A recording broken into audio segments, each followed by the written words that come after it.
하늘 아카데미 지오 과정에 원장 스님이 강의를 하시는데 제가 직접 소개해야 되겠습니다.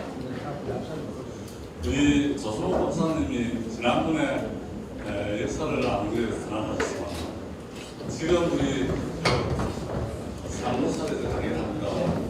엄청나게 일부를 해서 어느 역사학사보다도 더 많이 강의했습니다. 그래서 이 한 강좌를 하기 위해서 특히 보면 밤샘을 하면서 한글과 전체를 다 보고 수다를 하면서 느끼실 때 이렇게 강의가 되구나 느끼십니다. 정말로 지난번 강의죠. 그리고 이 강의는 우리가 지금 많이 쓰는 역사를 만들 때 스쿨을 테마를 만들 때 공원을 만들 때 연습을 만들고 있습니다. 상보사에는 자료를 너무 많이 방대해가지고 만들었기 때문에 그것이 반 이상을 줄였습니다. 반 이상을 줄였는데도 한 100, 160개 정도 나가는데 그것이 여러분 보면 좋은 자료가 됩니다.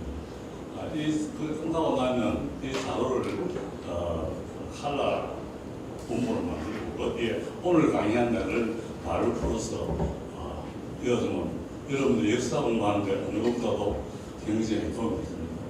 역사를 학문적으로 연구하려면 그 현지에 들어가서 한문도 많이 알아야 되고 그래서 원수도 많이 가야 되는데 일반 국민으로서 배우는 데는 이만큼 좋은 강의가 없지 않았습니다. 우리 조승호 박사님의 특강을 했습니다. 제목은 상보사 여러분 어디까지 알고 있습니까? 라는 제목으로 우리 조승호 박사님 소개해서 박수 부탁드리겠습니다. 네, 반갑습니다. 너무 과찬을 하셔가지고 어깨가 무겁습니다.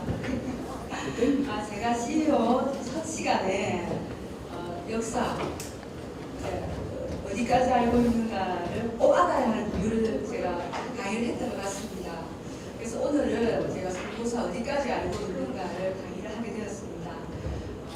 제 바람이 있다면 이 강의가 이제 끝나고 나면 여러분들께서 상보사에 대한 관심과 그 가치를 조금 더 알았으면 하는 마음으로 강의 시작하도록 하겠습니다. 감사합니다. 조금 전에도 제가 말씀드렸지만 오늘 제가 강의할 제목은 상보사 어디까지 알고 있는가입니다. 여러분들도 마음속에 한번 좀 퀘션 마크를 한번 가져보시면 대목이 아닐까 싶습니다. 자, 그러면 상보사가 뭘까요? 여러분들 들어는 봤습니다. 그죠? 그러면 우리가 흔히 고대사라는 이야기를 하는데 고대사보다 더 위를 상보사라고 합니다. 우리가 흔히 말하면 옛날 예적에 왜 옛날 예적이라 하는지 그것부터 한번 알아볼게요. 자, 그러면 이 푸른 나무를 한번 봐보세요. 어떻습니까? 여러분들 너무 머리를 많이 쓰다보면 이 푸른 잎이나 줄기나 나무를 보면 어때요? 눈도 하얘지고, 그죠? 이 푸르름이 이 오는 것은 여러분들 어디서 온다고 생각하십니까? 이 땅. 예, 맞습니다. 저는 이 땅 밑에 지금은 보이지 않지만 그 밑에 뿌리가 있습니다. 이 나무가 푸르고 잘 자라려면 이 뿌리가 튼튼해야 되지 않을까? 저는 그렇게 생각합니다. 그러면 오늘 제가 강의하는 상보사가 바로 우리의 역사로 본다면 나무의 뿌리에 해당되지 않을까? 그 말씀을 가지고 제가 시작하겠습니다. 자, 그러면 우리나라의 역사의 흐름은 시작은 어디서부터인가 한번 볼게요. 자, 여러분들 역사시대를 많이 들어보셨죠? 근데 역사시대의 한 단계 위가 선사시대입니다. 그러면 이 역사시대와 선사시대를 가르는 기준이 뭐라고 생각하십니까? 예, 맞습니다. 문자입니다. 그러니까 여러분들 이순신 장군 좋아하시죠? 그리고 세종대왕 정말 대단하신 분이시죠? 그 강감찬 장군을 기주대처 여러분들 어떻게 해서 알고 계십니까? 그때 글로서 후대에 남겼기 때문에 여러분들이 지금 매스컴으로 비디오로 보든 영화로 보든 드라마로 여러분들이 접하기 때문에 그분들이 갖고 있는 업적을 알 수 있다는 겁니다. 맞습니까? 네. 예. 그런데 선사시대는 어떠냐? 아까 문자를 가지고 나눈다고 했는데 선사시대는 문자가 없습니다. 그럼 문자가 없으면 어떻게 됩니까? 기록이 없는 거예요.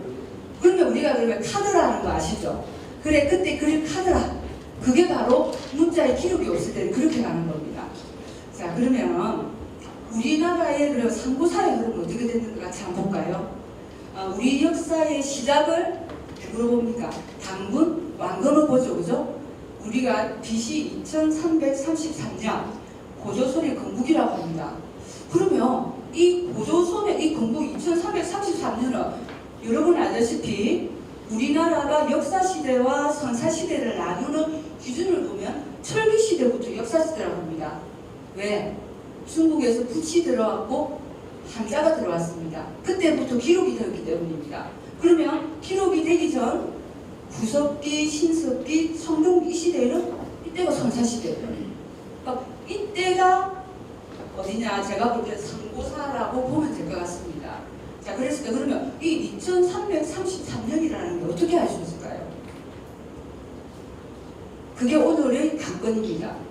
그게 첫 번째는 제가 볼 때는 유물과 유적입니다.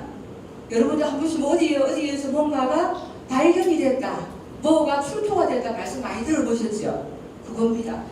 그리고 또한 여러분들이 이때는 기록이 없다고 했는데 어떻게 있지? 기록이 있습니다. 이때 선사시대에 이 사람들은 쓰지 않았지만 요때 역사시대에 지나가지고 고려시대에 있고 조선시대에 있고 가면서 있다는 겁니다. 그것을 토대로 오늘 제가 이것을 정리해 보여드리도록 하겠습니다. 자, 그러면 여기 구석기 시대 한번 볼까요? 여러분들 많이 배우셨죠? 구석기 시대. 이때가 보면은 우리가 흔히 생각하는 거의 두 발로 걸어 다녔지만 거의 그죠?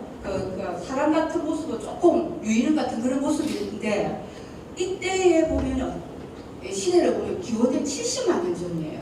여러분 상상이 안 가시죠? 70만 년이면 어느 정도 됐는지. 자, 그런데 이때는 수렵이나 채집을 했다는 거 다 아실 겁니다. 그러면 여기 신석기 시대를 한번 가볼까요? 그럼 구석기와 신석기를 가르는 그 기준이 뭐냐? 이때 농경을 시작했습니다. 농경을 하면 어떻게 됩니까? 정착을 하게 되는 겁니다. 그러면 정착이 되면 어떻게 되느냐? 농경을 하게 되면 뭔가를 담아서 넣어야 되겠죠. 그래서 이때 뭐가 나왔냐? 토기가 나왔다는 거죠. 그래서 여러분들이 배운 게 빗살무늬 토기라는 겁니다. 자, 그러면 여기 구석기 시대가 70만 년 전이고 신석기가 기원전 1만 년, 지금은 1만 2천 년도 이야기하는데 이때부터 쭉 가도 여기에 90%밖에 안 돼요.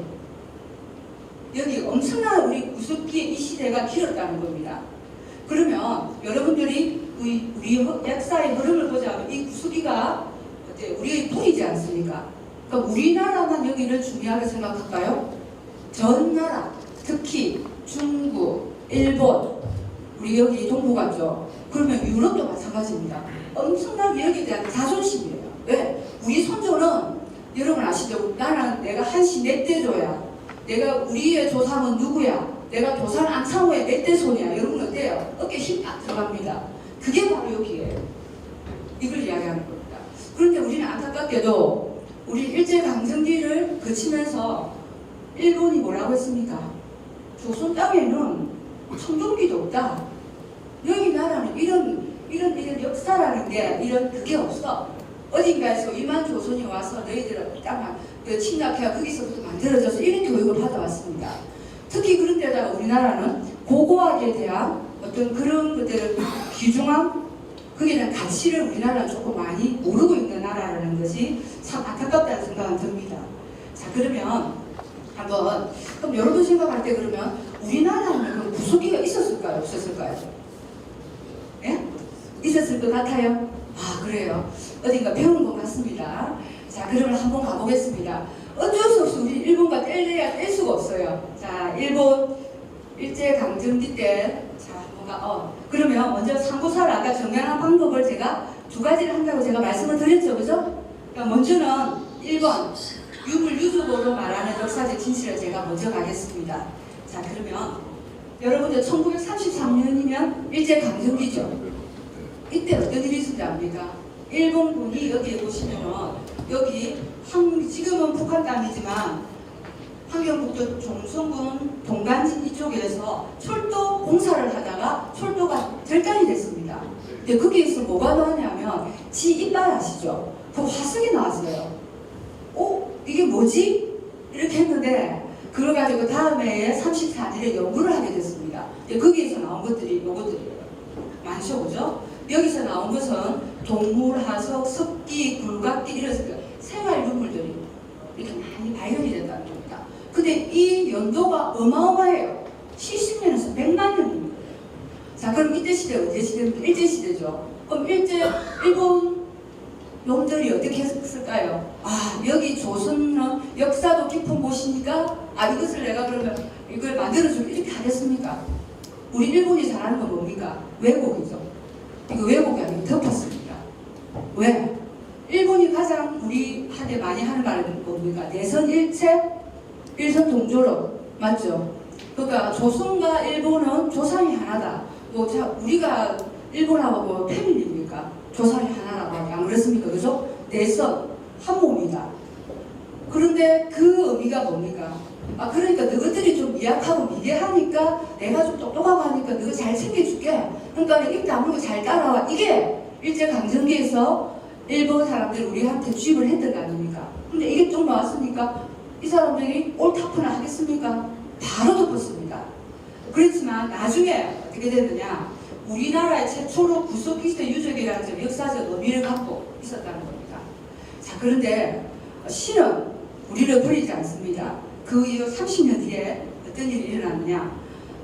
1964년에 여기 보시면 여기서 64년에 현장 발굴인데 이때만 해도 우리나라는 고고학의 개념을 가진 분이 많이 없기 때문에 미국에서 우리나라에 오신 분이 있는데 우리나라에 대한 선사학을 되게 관심 있는 부부가 있었습니다.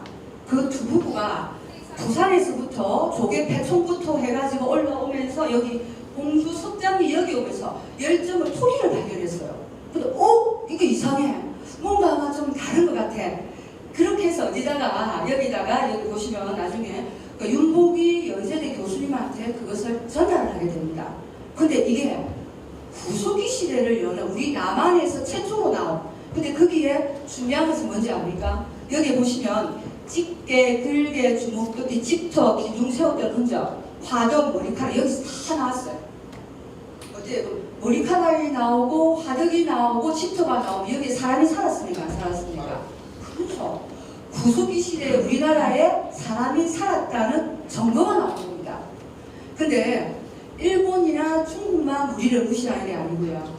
유럽이라는 곳에서는 뭐랬냐면 메비우스 학술이라고 하버드 교수가 뭐랬냐면 너희는 구석기 시대부터 동부가 쪼고 너희들은 어떠냐 미개한 인종이라고 항상 무시를 했었어요. 근데 이게 툭 튀어나온 겁니다. 그래서 이 연대 결과가 얼마냐 25,000에서 3만 주거지예요. 대단하죠 우리나라 그죠? 자 그렇습니다. 그래서 우리나라 최초로 구석기인을 이렇게 존재를 알게 됐다는 겁니다. 그래서 이로 인해 가지고 구석기의 뿌리를 내렸다라고 볼 수 있습니다. 자 그러면 이것을 우리나라 이제 남한의 최초로 구석기이기 때문에 어떻게 하느냐 신문에 대서특필을 했어요.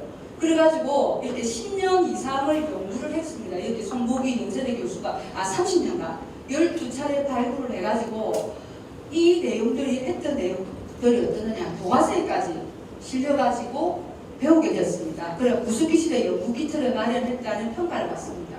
근데 이 송복이 교수님이 얼마나 큰 일을 하신 줄 아십니까?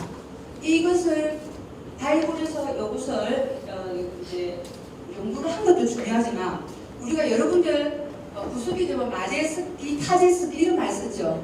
우리 배울 때 그렇게 배웠습니다. 그런데 이분이 우리만화 말을 다 바꿨어요. 요즘에는 댄스키, 간스키 이렇게 쓰고 있습니다. 이분께서 그걸 우리 이름으로 바꾸신 분이에요. 그래서 지금은 1990년에는 국가사적 334호로 지정을 받았다고 봅니다. 그럼 이걸 그냥 놔두면 안 되겠죠. 자, 박물관을 만들었습니다. 자, 공주 석장리 박물관, 우리나라 최초 구석기 전문 박물관입니다. 그래서 올해 2024년이 60주년이 됐어요. 정말 가보고 싶습니다. 여기에 우리 구석인이 살았던 그런 모습들이 있습니다. 또한 그리고 이렇게 또 축제도 합니다. 선사 체험도 가능한 곳이에요. 정말 같이 저도 우리 선조들이 이렇게 하고 살았던 것을 정말 해보고 싶은 마음이 드는 곳이다 라고 말씀드릴 수가 있습니다. 자 그러면 우리가 구석기가 이게 끝이 아닙니다. 어마어마한 일이 벌어지게 됩니다. 1월이나 70년대 후반을 가까웠고요. 이건 뭐 제가 말씀드리면 또 이게 우리 구석기 시대 유물이 나오고 좋았던 게 뭐냐면 우리나라 구석기 문화 발굴에 당금질을 했습니다. 석장이 발굴을 했어요. 그래서 그 위에 우리나라에 이제 발굴을 하게 되는데 여기 보이시죠? 여기 있는 이 전체가 다 우리 구석기 시대 유물들. 이렇게 우리나라에 많이 있습니다. 대단하죠, 그죠? 그러면 여기서 끝이 아니고 정말 우연히 발견된 어마어마한 사건이 있습니다. 한번 넘어가 보겠습니다. 여러분 이 말을 좀 많이 들으신 것 같아요. 자, 면천 전공리에 주먹도끼가 나왔다는 이야기 들어보셨죠? 들어보셨을 것 같은데 이게 왜 중요하냐? 아시아 최초입니다. 아까 말했죠. 유럽에서도 그렇고 중국에서도 그렇고 모든 곳에서 특히 일본에서 우리나라 엄청나게 무시하고 있는데 이날 78년 이분이 누구냐? 주인공이에요. 이분이 그렉 보웰이라는 미국 상병이에요. 군인인데 이분이 데이트를 하려고 여기 한탄강 아시죠? 근데 여기 자기 애인이 우리나라 여자입니다. 같이 한탄강을 같이 거닐고 있는데 여자친구가 갑자기 어떤 돌을 하나 가져와가지고 보고 있더래요. 이게 이쁘다면서 그러면서 이분한테 그렉 보웰한테 툭 준 거예요. 이분이 보니까 좀 어때? 이게 조금 독특해. 그냥 깨어진 게 아니고 왠지 모르게 만드는 것 같아. 손으로 이렇게. 이겁니다. 이게 원본이에요. 이렇게 된 겁니다. 그런데 그럼 여러분들 이분이 어떻게 알았을까요? 신기하죠? 이분이 미국에서 고고학을 연구하다가 우리나라로 오신 겁니다. 그러니까 여러분들도 이제는 앞으로 어디 가시면 돌 같은 거 보면 그냥 보시면 안 됩니다. 그게 우리나라의 지금 최초의 문화재가 될 수도 있거든. 그래서 이분이 이걸 가지고 이거 다르다. 그 편지를 써서 이렇게 우리나라에 이제 그 기관에다 보내게 됩니다. 근데 이걸 보니까 이게 몇 년 되면 27만 원이나 된 겁니다. 대단하죠? 근데 이게 아시아 최초 주먹도끼입니다. 그래서 아시아에는 이런 것들이 주먹도끼라는 게 없다라고 단정이 되어 있는 시기에 78년 이때 이후에 전 세계의 역사학을 유물의 역사학을 다시 써야 된다는 거. 우리나라에서 이렇게 엄청난 역사학의 고고학의 부분들이 많이 일어났다는 겁니다. 대단하죠, 그죠? 그래서 더 중요한 건 이 인류의 역사가 우리의 땅에 시작되었다는 정말 학문적 자료라고 볼 수 있는데 이게 왜 이렇게 중요하느냐? 이게 보시면 이 구석기 시대 어떤 시대인지 알고 계시죠? 근데 여기서 보면 여기에는 찍어서 뭘 하고 여기는 베끼는 대로 쓰고 여기 힘을 주고 이렇게 지금 말하면 우리 맥가이버처럼 이 하나를 가지고 전체를 다 쓸 수 있을 정도로 그렇게 만들었다는 거죠. 정말 대단하지 않습니까? 그렇지 되었습니다.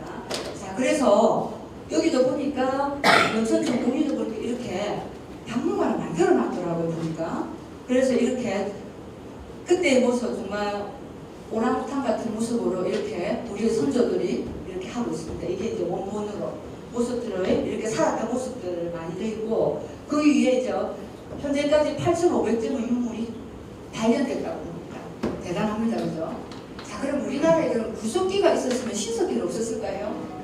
한번 가볼게요. 자, 그러면 신석기를 가기 전에 자, 이분 한번 보겠습니다. 자, 이분이 누구냐면 일본의 고고학자 후지무라 신인지라는 분이에요. 자, 근데 지금 이 사람 뭘 하고 있을까요? 보시면 땀에다가 뭘 이렇게 뭘 묻고 있는 거 안 맞습니까? 그죠? 자, 아까 영동천지에서 주먹도끼가 나왔을 때 일본에서는 그만큼의 되는 어떤 그게 나올 수가 없었어요. 나오질 않았습니다. 그러니까 일본에서는 어때요? 황당하고 화가 나죠. 그래서 우리가 그럴 리가 없다. 그때 일본에 무슨 바람이 부르냐면 우리 빨리 뭔가를 찾아가지고 우리 조선보다는 우리가 더 빨리 뭔가가 있을 것이라는 걸 알고 모든 학자들에게 지시를 했습니다. 그렇게 했어요. 근데 이분은 일본의 고고학자신데 후지무라 신자 이분은 학력을 갖고 말씀드리긴 그렇지만 이분이 고등학교만 나왔지만 여기에 고고학에 엄청나게 관심이 많았던 분입니다. 그런데 이분도 자기 나라에 대한 애국심이 강해서 이런 역사물이라든가 고고 유물을 찾으러 많이 다녔습니다. 근데 이분이 우리나라 78년에 그게 나오고 나서 81년에 이분이 4만 년전짜리 유물을 턱 모아온 거예요. 어떨까요? 일본이 난리가 났습니다. 우와 하면서. 근데 그분이 1년 뒤에 40만 년짜리를 또 유물을 갖고 온 거예요. 또 가서 50만 년짜리를 채굴을 했습니다. 또 다른 데가 또 60만 년. 마지막에는 몇 년까지 가냐면 70만 년.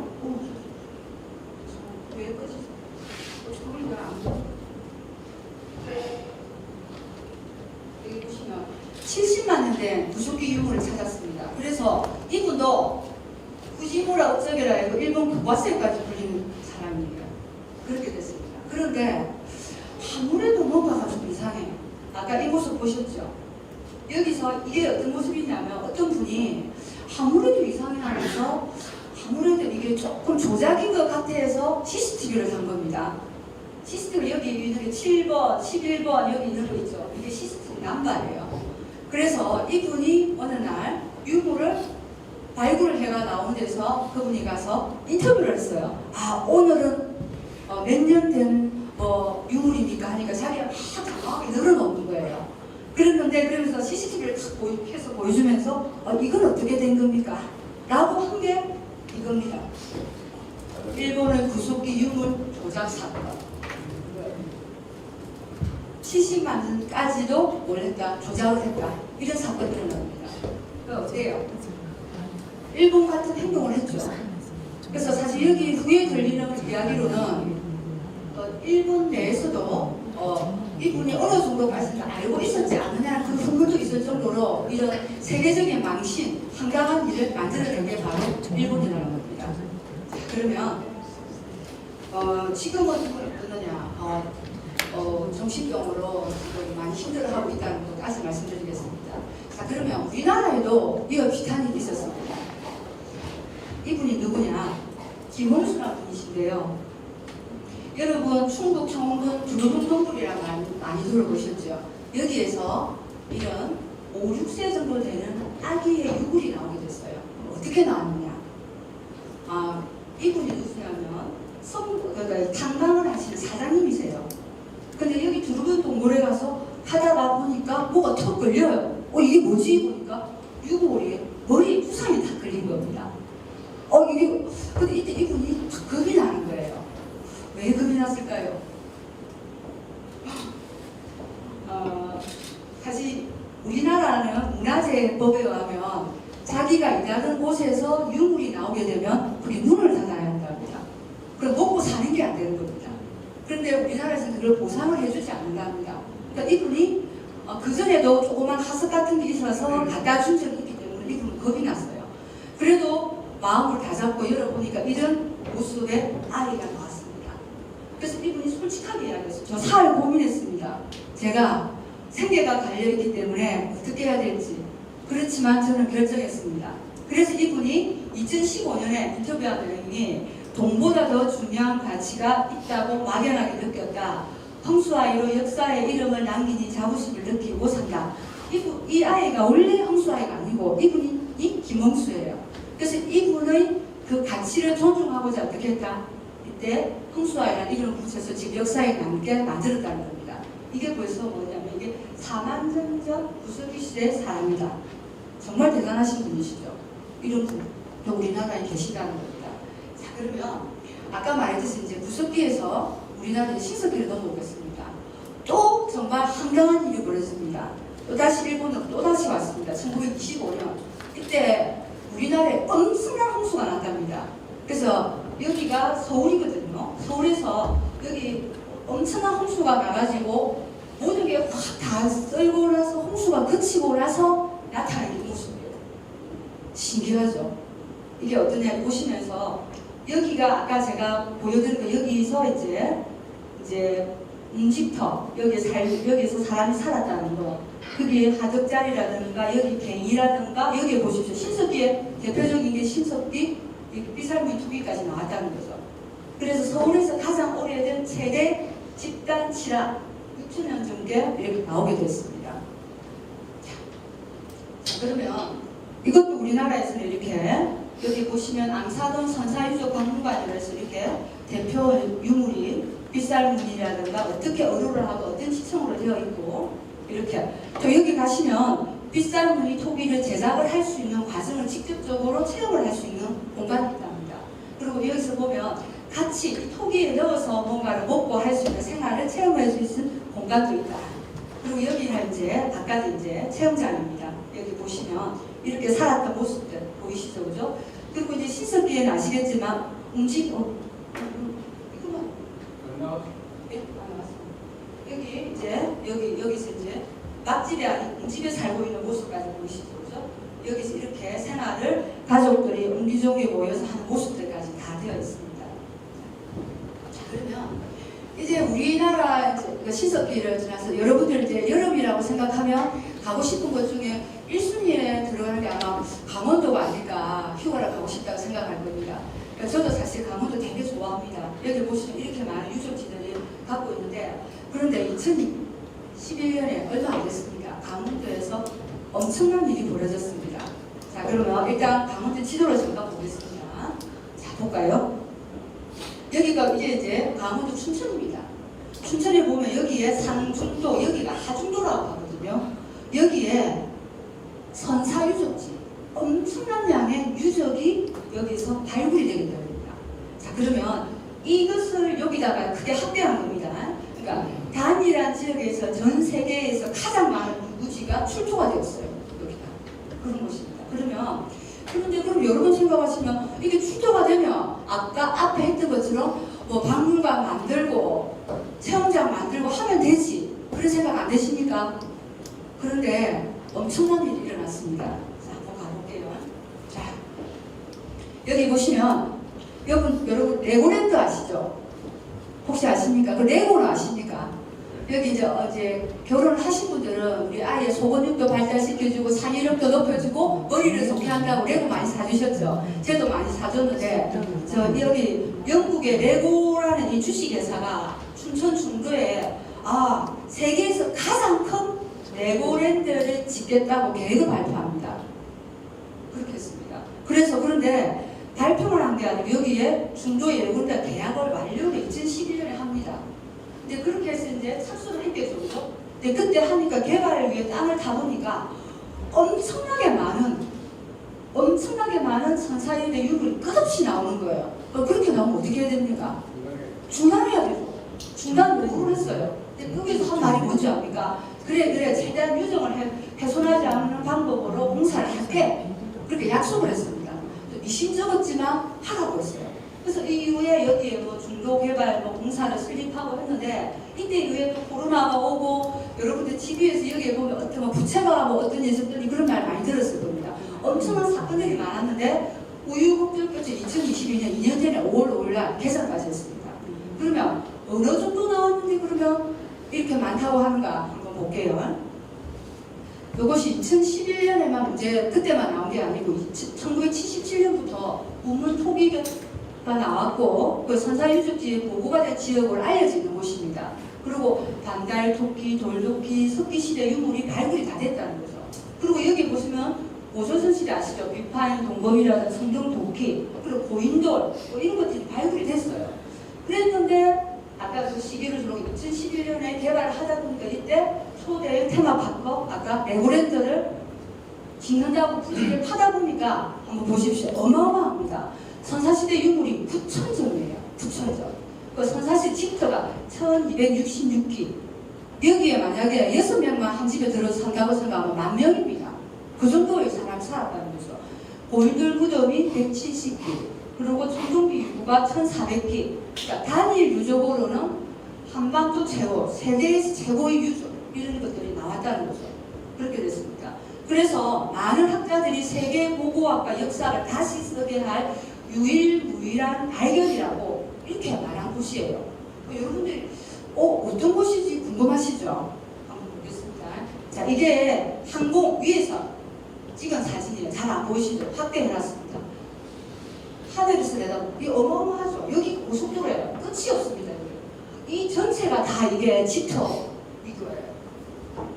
근데 이렇게 많은 유적의 글쓰면 사실 그만두고 중단해야 될 것인데, 근데 지금 무리하게 했습니다. 자, 그럼 이거 조금 더 제가 더 자세히 보여드릴게요. 보시면 아까 했던 그 부분은 요것이 뭐냐, 이게 환호라고 합니다. 여기에 도랑을 파고 여기다가 뭐 군사시설처럼 이렇게 뭘 만든대요. 그럼 누군가가 그거 쳐들어오면 어때요? 여기 백성을 지켜야 되지 않겠습니까? 그러니까 여기다가 환호를 만들었다는 겁니다. 그리고 이 환호 안에 뭐가 있냐면 사람만 사는 게 아니고 주거 공간도 있고 생산 공간도 있고 경작도 하고 또 분명 사람이 죽으면 여기다가 이렇게 고인돌을 이렇게 쫙 세우고, 그러니까 옛날 우리나라가 이렇게 아마 이런 도시를 살았거나 하는 것을 대표적으로 보인 모습이 아닐까. 그러니까 우리나라 도시의 기원을 생각하게 하는 그런 곳이다라고 말씀할 수 있습니다. 그러니까 여기에 나온 것들은 아까 말씀드린 것처럼 유구, 뭐 주거지, 뭐 유물, 금기고리, 토기 엄청납니다. 그러니까 여기는 신석기부터 삼국시대까지 다 유물들이 있다고 볼 수 있습니다. 그래서 또한 더 중요한 것은 지금까지는 여기 발굴되기 전까지는 비프랑 동검이는 내가 아무나 쓸 수 있는 게 아니고 누가 쓸 수 있냐면 힘을 쓰시는 분 그러니까만 쓸 수가 있었는데 우두머리만 쓸 수 있었지만 여기 안에서 나옴으로 해가지고 가정에서도 쓸 수 있는 걸 주거용으로도 나왔다는 게 중요하다는 거죠. 자 그러면 다시 더 유물을 한번 볼게요. 자, 그러면 여기서 보시면 여기도 보시면 청동시대 집터의 모양이고 이런 유구나 톡이나 이런 거 말할 것도 없고 보세요. 요겁니다. 북파양 청동검. 여러분 아시죠? 우리 비판 청동검은 3단 분리가 된다는 거. 그래서 이렇게 떨어져 있는 겁니다. 그래서 청동이 이렇게 3단으로 분리되어 있기 때문에 그래서 이것의 좋은 그 의의가 뭐냐? 우리나라 주거지에서 처음으로 출토된 비판 동검, 청동검과 독이라는 겁니다. 그러니까 이게 발견되기 전에는 40년밖에 우리나라에 없었지만 그랬지만 이제는 엄청나게 발견이 되고 실제로 의식용이 아닌 사용된 이렇게 유물이라는 점 말씀드립니다. 자, 또한 여기서 나온 거 보십시오. 여기 보면 옥류, 뭐, 토기 이런 것들 그리고 정말 안 이쁩니까? 이건 아마 삼국시대에 있었던 것 같은데 기골입니다. 아마 여러분들 많이 신라시대에 이 기골을 많이 보신 것 같은데 우리나라의 어떤 문화재로 많이 등록이 되어 있는 거 그 아마 기본이 되는 게 아닐까 싶습니다. 금제인식, 태양인식 이렇게 또 기본이 되셨다는 거 그렇습니다. 그리고 우리 청동기 시대 가장 이제 청동군과 함께 같이 이제 대표적인 게 이게 뭡니까 이게 이제 고인돌이죠, 그죠? 이 고인돌 무덤 이것이 줄을 맞춰서 이렇게 있다는 겁니다. 그냥 띄엄띄엄 있는 게 아니고 그렇다고 봅니다. 그 속에서 보면 이 고인돌 안에 밑에 석가면 밑에 보면 사람이 인골도 출토가 되고 있다는 거. 그리고 우리나라 이 고인들이 얼마나 많느냐 보시면 170여 개가 나왔는데 모양도 보시면 제각각이에요. 이것이 나타내는 게 보면은 계급이라고 합니다. 그래서 뭐 대형, 중형, 소형, 원방, 장방 이런 모양들 이런 것들이 그래서 삼총 보신 분은 집 자리에 중요해 우리나라 발굴 최대로 이제 된 유적이다 볼 수 있습니다. 그래서 이것이 아까 한호 안에 들어있다는 거죠. 그렇게 되는 것은 공간의 기능적인 부분이 있었다는 거. 그러니까 그 당시만 해도 단순하지 않고 복합적이었다는 것을 알 수 있다. 이렇게 말할 수 있습니다. 그러면 이렇게 많은 유적들이, 유물들이 나오고 있으면 우리는 후손들을 어떻게 해야 되겠습니까? 잘 보존을 해야 되죠. 그러면 우리는 지금 어떻게 하고 있을까요? 아까 말했더니 우리 저 고인들 집단들을 지금 해체를 해가지고 이렇게 그냥 잡석까지 이렇게 쌓아놨습니다. 그리고 발굴 조사할 때 하게 된 이거 엄청난 규모의 집터와 경작 부분은 그냥 매립해버렸어요. 정말 안타깝습니다. 그리고 뭐 이 다양한 지성면 170개가 있었는데 120개는 그 현장에 섬으로 덮어버렸습니다. 남는 걸 이렇게 해버렸습니다. 정말 안타깝습니다. 조사님이 주신 이 유물을, 유적을 이 7,000년, 8,000년 된 유물을 이렇게 우리가 후손이 대하고 있습니다. 그러면 이게 어떻게 되어 있는 상태냐? 지금 이 밑에 이렇게 유적이 알려 있어요. 아까 말했던 매립하고 덮었다고 했죠. 여기에 모래를 쌓고 마사토를 쌓고 여기 찻도로 이렇게 해가지고 여기다가 이렇게 이게 이겁니다. 이렇게 하고 있습니다. 참 기가 안 삽니다. 지금 우리나라 어디에서 우리나라 딸이 이렇게 하고 있다는 거죠. 지금 강원도 여러분들이 그 좋아하는 춘천을 호반의 도시에서 이렇게 하고 있다는 겁니다. 그럼 지금 어떤 모습이냐? 이렇게 되어 있어요. 하중도가. 이게 2020년에 5월에 레고랜 때가 이렇게 개장을 해놨습니다. 근데 더 기가 찬 거는 영국가 10년, 100년이 됩니다. 100년 뒤에는 이거 어떻게 할 건데? 이 쓰레기 같은 것을 어떻게 할 건데? 정말 안타깝습니다. 여기가 이렇게 한옥으로 지르고 정말 미래를 팔아먹는 우리 대한민국 아닙니까? 많이 나왔죠. 예, 부도 나고. 근데 저는 사실 그것을 보면서 잘 되게 하겠, 우리 조상들이 잘 되게 하겠습니까? 지금도 지금 적자라 말을 많이 하고 있는데 지금 강원도만 우리나라도 지금 넘어갈 판이에요. 그 정도로 많은 적자를 보고 있는 곳이고 지금도 저기도 이 레고랜드 옆에 지금 어떤 말이냐면 그게 아니 다 개발이 된 게 아니거든요. 그걸 어떻게 해야 될지를 모르고 있어요 지금. 그리고 거기에다 지금 뭐가 더 많이 호텔이 더 많이 들어와 있습니다. 와서 먹고 놀아라. 이런 현실 앞에 정말 가슴이 많이 아픕니다. 그래서 그러면 많은 분들이 그냥 있었나요? 그렇진 않아요. 많은 단체라든가 우리 시민들이라든가 이렇게 레고랜드 즉각 철수하라, 뭐 유적 운영 보존하라 이렇게 뭐 선상문화 도시를 만들자 이런 이야기를 하곤 했어요. 하지만 너무 미미하다는 겁니다. 자, 그러면 이분들과 했느냐? 여러분들 이 방크라고 아십니까? 여기 보시면 방크는 외교 사절단입니다. 그 세계적으로도 우리나라 이렇다는 것을 이제 레고랜드의 그런 만행이라든가 이런 것들을 알리는 이런 문구를 만들어서 이렇게 했어요. 여기 보시면 창조궁을 허물고 레고랜드를 세운다면 어떻게 하시겠습니까? 이런 만들어가지고. 그런데 우리 시민이나 이런 단체가 하는 건 너무나 미약합니다.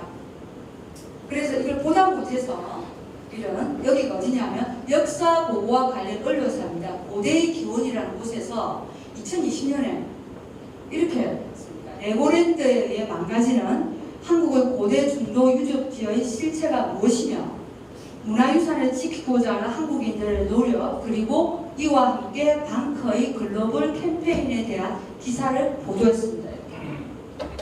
외국에서도 이렇게 하고 있다는 겁니다. 그리고 또한 이분은 독일의 고고학자입니다. 이분께서 정말 안타까워하면서 이 유적들은 매우 대단한 규모입니다. 중도 유적은 세계에서 유일하다. 그 정도로 대단하답니다. 그렇게까지 해가지고 한 편인데 우리는 그렇게 지금 선조의 유적을 그렇게 대하고 있다는 겁니다.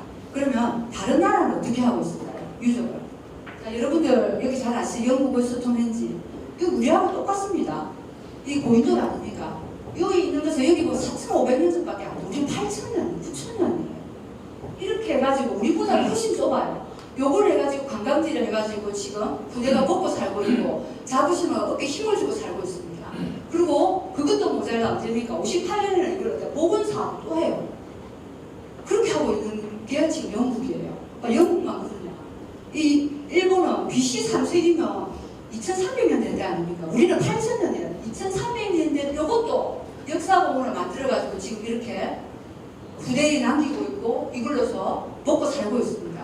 우리가 지금 좋다고 여기 가고 있어요. 지금. 그렇습니다. 한 군데도 보이고 여러분들 10대 불가사의에 드는 거 페루 여기에 마추픽추 가고 싶죠? 어떻게 저 높은 데 저렇게 멋진 궁전을 지었을까? 사실은 우리 저기 중도에 나눴으면 엄청나게 정말 신기한 것들이 더 많았을 겁니다. 그런 게 우리 중도가 가지는 여기가 다른 데와 다른 점이 한 가지가 뭐냐면 다른 유적들은 높은 데 있었어요. 페루도 마찬가지고. 그런데 우리 중도 유적은 물과 가깝고 평지에 있다는 거. 그것이 정말 다른 곳이다라는 그런 이야기를 하고 있습니다. 이렇게 하고 있습니다. 정말 안타깝습니다. 그러면 우리 중도 유적이 가지는 가치가 뭔지를 한번 볼게요. 그러면 이것이 보면 중도 유적이 보면 로마 유적 여러분들 이탈리아 로마 가시고 다 하죠, 그죠? 로마 유적보다도 수천 년 앞선 유적이라고 세계적인 문화유산입니다. 그러니까 중도가 우리 것에서 그치는 게 아니고 세계적으로도 그러니까 세계 고고학이라는 역사적인 산물을 파괴한 우리는 엄청난 어찌 보면 나쁜 행동을 한 거라고 저는 생각합니다. 그리고 우리나라의 일반인 우리 역사의 문화의 실정 증거에서 선조들 삶을 파괴한 거라고 저는 생각합니다. 특히 우리나라가 지금 어떤 상태입니까? 중국의 동북공주가 그리고 일본이 그렇게 역사를 침탈하고 왜곡을 하고 조작질을 하는데 이것이 어느 나라의 어느 시대 겁니까 이게? 지금 내가 청동기 시대라면 고조선이죠. 우리의 뿌리이자 우리의 선조의 최고의 그 고조선 그러니까 당군이 살았던 그 시대의 유물을 이렇게 지금 당군이 지금 신안이 역산이 하고 있는 이 판에 그래서 이렇게 대하고 있다는 겁니다. 그러면 일본이나 중국은 얼마나 좋아할까요? 이렇게 한다. 이런 지금 우리 세태에 와 있다는 거. 그래서 특히 우리나라의 고인들은 전 세계의 40%를 우리나라에 다 갖고 있습니다. 그 정도로 그러니까 한반도와 중국의 동부 지역에 보이는 중심지 이렇게 되어 있다는 거 말씀드립니다. 그러면 저는 정말 중도까지 지금까지만 중도를 제가 공부를 하면서 정말 우리 조사님들께 선조님들께 엎드려 정말 사죄를 드리고 싶었습니다. 정말 최고의 넘버원인 어떤 우리의 고대사를 우리 상고사를 갖고 있는 선조들인데 우리 후손이 우리가 지켜보지 못하다는 겁니다. 얼마나 선조님이 계시면 얼마나 하늘에서 정말 안타깝게 바라보고 있지 않느냐라는 생각이 듭니다. 그러면 대체 어떻게 해야 되느냐? 역사를 조작하지 못하도록 해야 되는 최종 도루는 뭐냐? 제가 볼 때는 바로 유물하고 유족이라고 봐요. 지금 일본이나 중국에서 얼마나 우리를 갖다가 조작을 하고 있습니까? 그러면 지금 갖고 있는 우리가 갖고 있는 지금 무섭기, 선석기, 그죠? 그리고 청동기, 그리고 당군이 살았던 그 시대에 이 세대 유물 유족들이 있을 때 우리는 조작이 안 된다는 겁니다.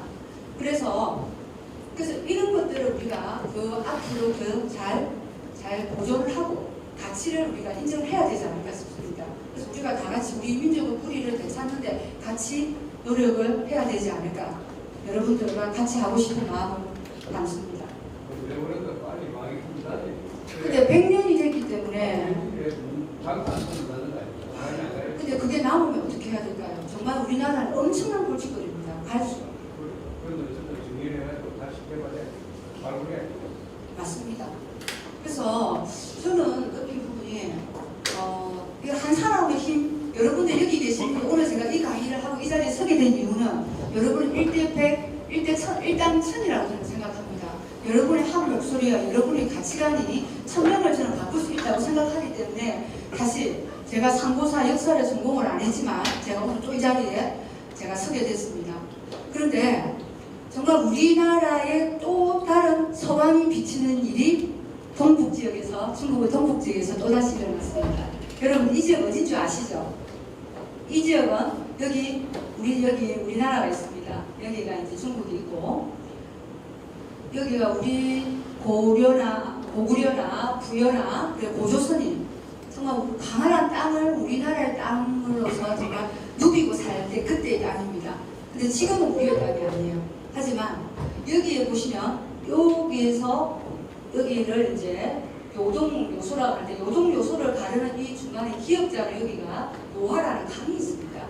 근데 여기서 1984년 여기에 세계가 깜짝 놀랄만한 새로운 문명이 발견이 됐어요. 여러분들 4대 문명이라고 하면 알고 계시죠? 항암 문명, 인더스 문명, 이집트 문명, 메소포타미아 문명이죠. 이 4대 문명을 알고 있는데 또 다른 제5의 문명이 일어났습니다.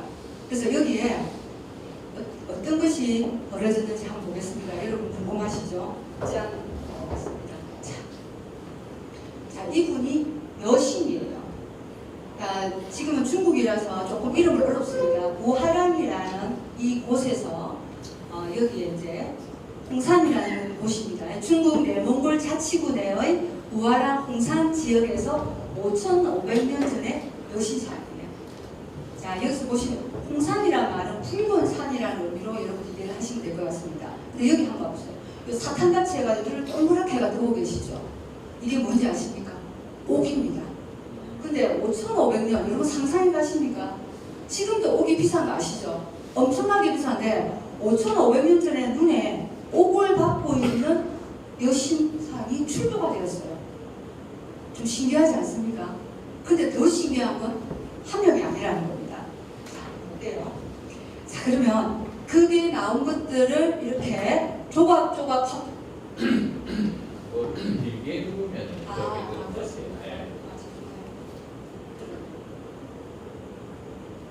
그러니까 이런 모양이 나오진 않았을 거 아닙니까? 그 파편들을 조각조각 모아가지고 보고를 하니까 이런 모습이었어요. 이게 복을 받고 이것을 실물 크기로 이런 모습일 거야라고 이렇게 재현한 이 모습입니다. 이렇게 된 겁니다. 그런데 중요한 것은 여기에 이 분 여신상이 혼자가 아니라는 겁니다. 얘 7명이었어요. 어디에 있었느냐 이분이 이겁니다. 여기 여신 거예요. 요 안에 여기가 주실인데 여기에 최고 큰 우리 사람의 두세 배가량 큰 여신이 있고 다른 방들에 있을 때는 다른 여신들이 예를 보면 있었다는 겁니다. 이분을 모시고 있었다는 거죠. 근데 이것만 있느냐? 여기 보시면 이게 원형 재단이에요. 이건 실물입니다.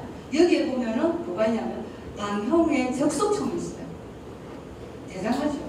그리고 여기에 뭐가 있냐면 27개의 석관들 있습니다. 그러니까 여기가 어디냐면 신전이라는 거죠. 그러니까 저 중요한 거 여기에는 주거지가 하나도 없어요. 우아랑 여기에는. 보고만 있는 거예요. 그러니까 이 여신을 모시는 여신들을 모시는 사들이 묘라는 거죠. 여기가. 그래서 이것을 보면 여기에 우아랑 여기에는 보면 여신묘와 재단과 거대한 석속총을 갖춘 삼위일체의 구조를 하고 있었다는 겁니다. 여기서는 주거지는 발견되지 않았다는 거죠. 그래서 여기에 있는 우아량을 홍산인이라고 부릅니다. 그래서 이 홍산인들이 여기 성지라고 생각합니다. 그러니까 여기 와서 빌고 이때도 신을 모셨다는 거죠. 여신에게. 그때라는 겁니다. 그런데 더 중요한 것은 뭐냐? 그러면 이때가 시족이나 부족일 때 이것을 만들겠습니까? 자기네들 뭐 5명, 6명이 뭐 3집, 4집 있다면 이걸 만들 수 있을까요? 이때 벌써 5,500년 전에 초기 국가 단계 누가 있다? 누군가 끌 수 있는 그죠? 사람이 있다는 거죠. 그렇다는 거예요. 그렇다고 다들 이제 역사가들이 그렇게 이제 말을 하고 있습니다. 그리고 또 중요한 건 뭐냐? 여기 있는 적석종이 있죠. 우리 여기서 발견이 되기 전에는 이 적석종이 시베리아에서 왔다고 되어 있습니다. 근데 여기서 우아랑에서 발견이 되고는 시베리아 것보다 2000년이 앞서는 거예요. 대단하지 않습니까? 그것보다 더 중요한 건 뭔지 압니까? 중원에는 없다는 겁니다. 그러니까 중국에는 없다는 겁니다. 그럼 여기가 예전에 누가 살던 우리 됩니까? 우리 당군, 우리 그죠? 그때 살던 그 지역이라는 겁니다. 자, 그럼 또 보겠습니다. 아까 제가 좀 더 핫대가 보여드릴게요. 이게 이제 아까 보여준 실물 원형 재단인데 이것을 이제 추정 복원도라고 이렇게 나온답니다. 3단으로. 그래서 이렇게 계단이 올라가면 여기서 요 위에 서서 하늘을 보고 제사를 지냈다는 거죠. 귀 좀 오게 해주세요. 우리 좀 잘 살게 해주세요. 이렇게 했다는 거예요. 그래서 흙을 가지고 바깥은 돌로서 만들어서 했던 종교의식을 했다는 겁니다. 더 중요한 아까 말했죠. 항암문명. 중원에는 없다는 겁니다. 그래서 지금 중국이 발칵 뒤집어졌다는 거죠. 자, 거기서 나온 거 보겠습니다. 아까 눈에다가 옥을 받고 있었죠. 그죠? 그게 같이 나온 부장품을 보면 옥으로 만든 웅룡입니다. 그리고 여기 보시면 공갈 토기와 세열 발톱. 이게 공갈인데 작은 거 큰 거 있죠. 이런 토기로 만든 공갈들이 이렇게 다 나왔다는 겁니다. 그럼 이 곰하면 좀 생각나는 거 없습니까? 우리 당군 신화에 보면 곰, 그죠? 웅녀하고 결혼을 하고, 그죠? 이랬다 이야기를 하는데, 정말 웅녀와 결혼을 했을는지 저는 이 공부를 하면서는 그 부분을 아마 토템으로 모셨듯이 와전이 되지 않겠냐 하는 생각을 저는 가져봤습니다. 자, 그러면 또 뭐가 나왔느냐? 여기 보시면 이분이 이제 돌아가시게 된 아마 여기에 보면 여기 다 옥돌이에요. 근데 이분이 이 옥이 몇 개냐? 20종이나 들어있어요. 이 비싼 옥이. 우리는 한 점도 못 갖고 있는데. 근데 여기 보시면 여기 옥고 아시죠? 옥고가 뭡니까? 옥고의 머리에 왜 상투에 위에 쓰는 거 있죠. 그걸 옥고라고 합니다. 이 시대에 홍산문화 이때 뭡니까? 2000년 전에 여기다 옥고가 안 썼어요. 근데 중요한 거는 중국에는 옥고가 안 씁니다. 그리고 여기에 보시면 이게 뭡니까? 이게 곰 형상한 거예요. 옥기예요. 그리고 여기 이제 다 이것들이 뭐야? 옥들이라고 보시면 됩니다. 그러니까 머리에서 발끝까지 20점으로 치장을 했다. 언제? 6,000년 전에. 대단하지 않습니까? 그러니까 그렇다고. 그래서 여기서 나온 것들이 곰 형상 옥기라든가 이게 곰발이에요. 근데 곰 털이 또 나왔어요. 다른 데서. 이렇게 나온 것들이 있습니다. 그리고 이런 것들이 나오니까 중국이 이제 당황을 하는 겁니다. 왜 당황을 하느냐? 만주 지역이라면 여러분들 다들 야만인의 땅이라고 중국에서 되게 무시하는 거 알고 계시죠? 그런데 만주 지역이 중원의 영향을 받아서 이제 발전되었다는 중화 사상의 도전을 받았기 때문에 그럴 리가 없어. 우리의 그런 문명이 있단 말이고 그게 위대한 지역인데 이런 이제 중국이 당황을 합니다. 근데 중요한 것은 항암 문명보다 BC 4,500년, 그러니까 지금 6,500년 전에 이미 초기 국가 단계에 진입했다는 것이 이제 역사적으로 밝혀지고 있기 때문에 놀랬다는 거죠. 왜? 항암 문명이 그만큼 안 되거든요. 항암 문명은 2000년에서 BC 1,500년밖에 안 돼요. 그런데 4대 문명 중에서 항암 문명이 가장 느렸는데 이제는 이 중국이 가만히 있겠습니까? 어떻게 하느냐? 자기들 문명이라고. 아, 우리 선조가 거기에서 갖고 온 거야 라고 우긴다는 겁니다. 그러다 보니까 가장 늦은 발상지대에 가장 빠른 문명지를 발전적으로 하게 되었다는 겁니다. 근데 더 놀라운 것은 이 요한 문명이 우리나라와 관련이 더 많다는 것들이 속속 밝혀지고 있다는 것. 자, 그런데 그러면 중국만 놀랄까요? 이것이 이제 세계로 파급이 되니까 세계에서도 놀랍니다. 5,500년 전 이 여신상이 이렇게 옥을 받고 나왔어. 이것은 어떠냐? 세계를 그러니까 바꾸어 넣을 수 있는 것이라는 것으로 이렇게 이제 새로운 문명의 시작이다라고 제5의 문명이 발견된 곳이라고 할 정도로 그렇게 이제 각광을 받고 있다는 겁니다.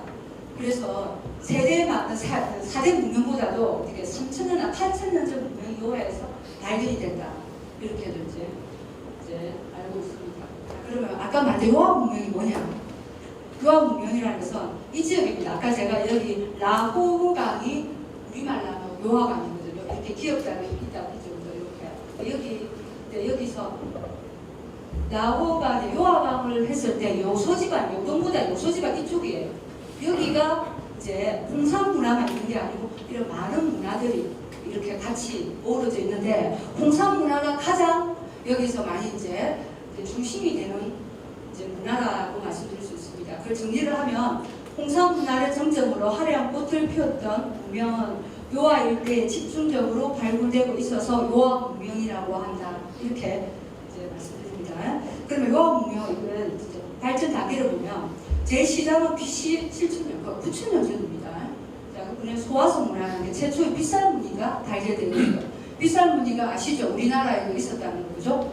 자, 중국에는 빗살무늬 조기가 없습니다. 그리고 이 BC 6,200년에 홍룡화 문화라는 게 빗살무늬 토기화의 최초의 적속종, 아까 보셨죠? 이게 나온다는 겁니다. 그 다음에 많은 문화들이 있는데 아까 제가 제일 처음 보여드린 게 BC 4,500년 전에 홍산 문화입니다. 이때 나온 게 피라미드 적석총이나 파일교범이나 빗살무늬 토기, 우리가 이제 많이 이제 접했던 것들입니다.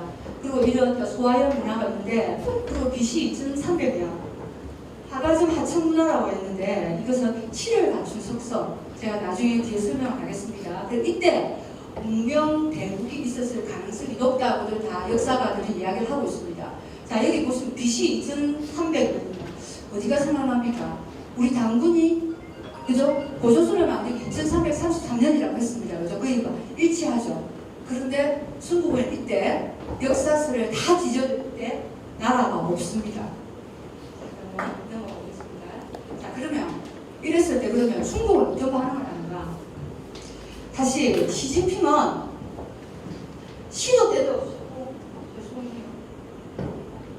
없이 항상 하는 말이 고고학은 중화민족의 위대한 부흥을 실현하는 정신적입니다. 이렇게 시도 때도 없이 표방을 하고 있습니다. 그러면 거기는 학자들은 어떻게 할까요?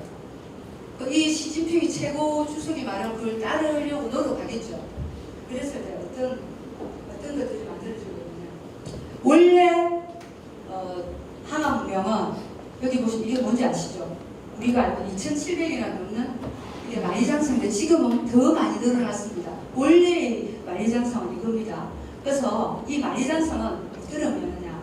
그러니까 여기가 우리가 중심이야. 그러니까 만리장성 바깥은 우리가 흔히 말하는 우리 동이족도 그죠? 여기에 북쪽이나 이런 것들은 다 여기는 못 살고 그리고 미개한 민족이라는 그런 의미로 여기 이상 넘어오지 마 미개한 것들 이렇게 된 곳이 이게 만리장성입니다. 그랬는데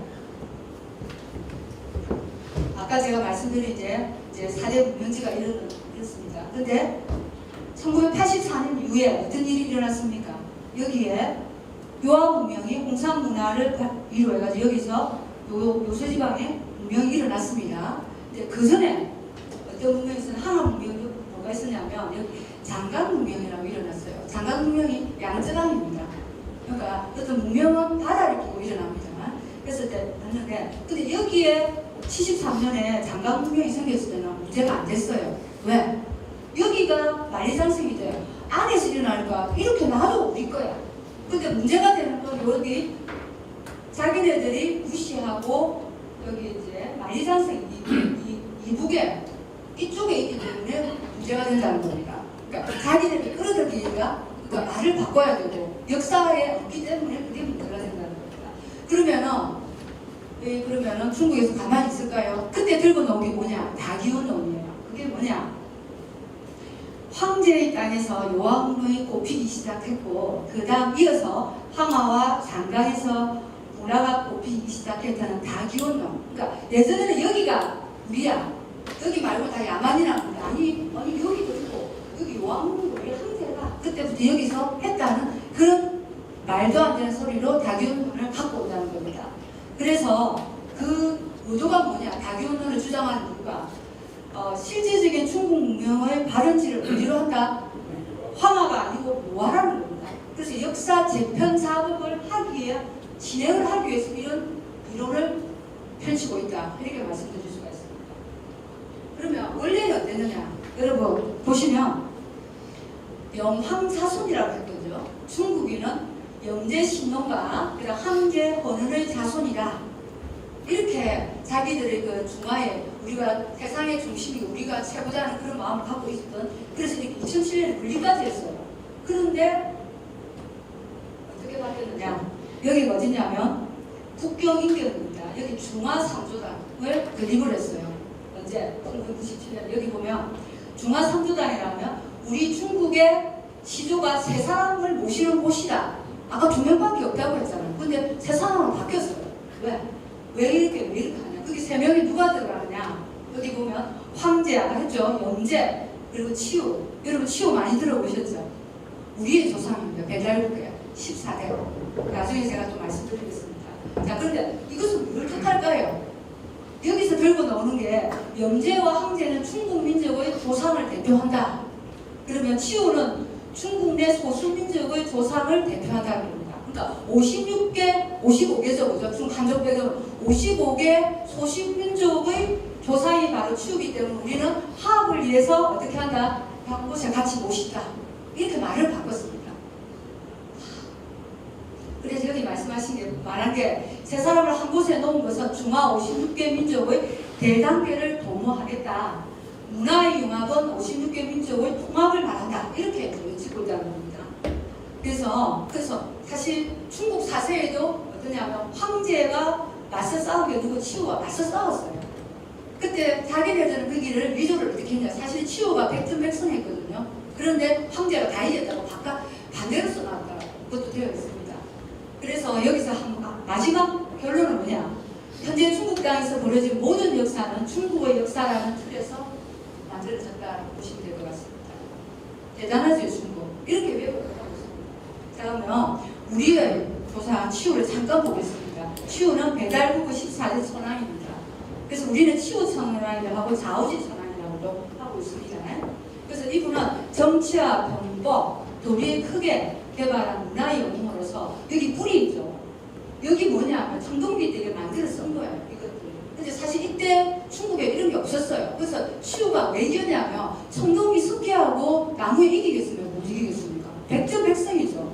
그래서 치우를 말하기로 머리에 뿔이 달린 그 동물이라고 이야기를 했습니다. 그 책에도 써져 있습니다. 그게 뭐냐? 이렇게 써져 있으니까 불같이 보였다는 거죠. 그런 내용들도 자세히 나와 있습니다. 자, 그래서 보시면 중국이 이렇게 많은 것들을 이렇게 발빠르게 재편을 하는 이유가 뭐냐? 이 요한문명 때문에. 요한문명의 발견으로 상고사와 고자사에 대한 재편 작업에 들어간 거예요. 그래서 이제 그리고 지금 아까 제가 시진핑이 고고학을 발전시켜야 된다고 고고학이 역사다 이렇게 외치다 보니까 시진핑의 철학이 지금 우리가 알고 있는 역사 공정들의 결과라고 볼 수 있습니다. 그래서 그런 공정들의 시발점이 홍상문화 발견입니다. 여러분 알고 있죠? 여기 보시면 공정이 한두 개가 아닙니다. 사실 뭐 동북공정만 하시지만 화산부 당대공정, 뭐 여기 보시면 탐험공정, 여기 보시면 선왕공정, 뭐 백수단 치우기 공정 엄청나게 많아요. 좀 이렇게 지금 하고 있습니다. 그런데 그럼 여기에 대한 것을 이런 다른 국가들이 왜 그러노 학자들이 말을 할 수 있겠죠. 그럼 뭐라 하지 않습니까? 일사양용론을 갖고 놉니다.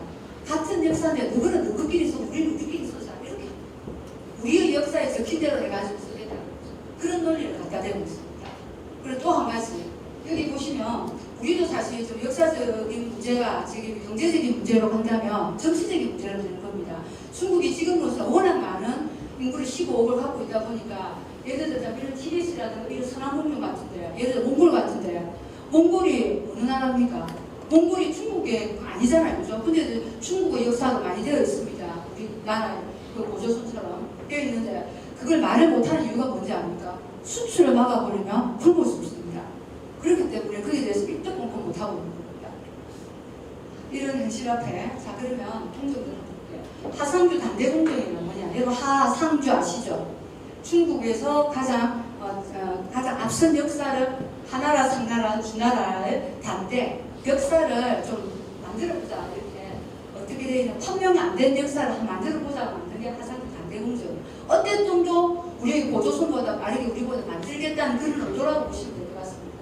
그 다음에 나온 게 자 여기 뭐 중화 문명 탐공정입니다. 그러니까 원류를 찾아가자는 거죠. 2000년부터 시작을 했습니다. 그래서 중화문명의 근원을 탐구하는 공정이라고 보시면 되고 중국 시험문명을 만들자 그런 프로젝트라고 보시면 돼요. 그래서 이것이 중국이 문화적으로 세계 최고 체대의 나라임을 선포하기 위한 최고 목적은 뭐냐? 여기도 맞습니다. 요하 문명에 많습니다. 요하 문명만 있게 되면 어찌되면 세계의 문명이 우리가 최고 빨리 시작한 선진 문명을 가지고 오시다 이런 것으로 하는 겁니다. 자, 그럼 아시다시피 뭐 동북부 여러분 아실 거고 자 그렇습니다. 자, 아까 말했듯이 그러면 요하 문명이 홍상 문명만 있은 건 아니지 않습니까? 그 최초로 일어난 그 소화성 문명이에요. BC 7000년 지금으로 9000년 전입니다. 그때가 요하 문명에서 가장 오래된 문화로 최초의 신석기 유적이 보이는 곳이에요. 여기 보시면 어때요? 소화서에서 보면 우리가 많이 본 빗살무늬 독이죠, 그죠? 이렇게 하겠습니다. 근데 여기 보시면 소화서 중국에서만 있는 게 아니고 어디 강원도, 고성군, 문암리에 빗살무늬 이렇게 생활유적 독이 같이 나왔습니다. 자 그러면 그 다음이 사회유적이에요. 사회유적은 흑룡화 유적과 거의 이제 비슷한 시기라고 볼 수 있습니다. 그러니까 요하 문명의 시작이라고 하고 중화 제일촌이라고 하는 사회유적인데 이게 BC 6000년 전입니다. 근데 이때 그러면 이게 8000년 전이지 않습니까? 그죠? 근데 이때도 어때요? 신석기 시대의 주거지 아까 우리 중도에도 있었습니다. 이렇게 주거지를 갖고 있었다는 겁니다. 그럼 어때요? 이때 사람이 많이 살았다는 거죠. 그죠? 자 그러면 여기 이때도 사회유적이 때도 빗살무늬 토기가 이렇게 많이 나왔다는 겁니다. 그런데 더 중요한 건 우리나라의 빗살무늬 토기와 뭐 제작 방법이라든가 태토라든가 너무 유사하다는 거. 그러면 한번 볼게요. 빗살무늬 토기가 이제 소화서에 있는 거라면 여기 중국은 어디에 있느냐? 여기는 앙소 문화라고 하는데 이게 칠을 한 거예요. 여기 중국에서 있는 토기입니다. 우리 빗살무늬 토기하고는 완전 다르죠. 이렇게 비교가 되고 있습니다. 그래서 언제부터 9000년 전부터 우리나라 그러니까 요하 문명과 그러면 황하 문명은 서로 문화권이 다르다는 것을 그래서 말을 해주는 것이라고 말씀드릴 수 있습니다. 그러면 이 빗살무늬 토기는 어디서부터 전래가 됐는가 한번 볼게요. 보시면 최초로 가장 1세기 빗살무늬 토기가 이제 동북아에서 나왔는데 유럽에서부터 시베리아를 거쳐서 이렇게 우리나라까지 전파가 되어 있다고 봅니다. 그리고 이것은 여기 표시한 것들이 이 빗살무늬 토기입니다.